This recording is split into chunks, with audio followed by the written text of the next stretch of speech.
ఇవన్నీ కూడా మనం సమగ్రంగా చర్చించుకోబోతూ ఉన్నామండి.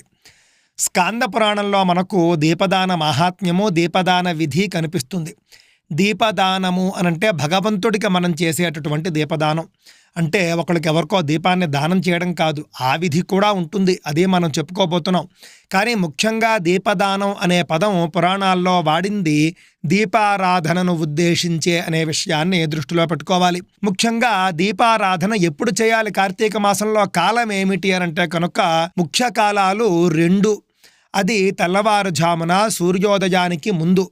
2వ కాలము సాయంత్రం సూర్యాస్తమయం తరువాత ప్రదోషకాలం. సూర్యాస్తమయం తరువాత 48 నిమిషాల కాలం. ముఖ్యంగా బ్రహ్మదేవుడు చెబుతూ ఉన్నాడు, ప్రాతస్నాత్వా శుచిర్భూత్వా దీపం దద్యాత్ ప్రయత్నతః తేన పాపాని నశ్యేయుః తమాంసీవ భగోదయే. కార్తీక మాసంలో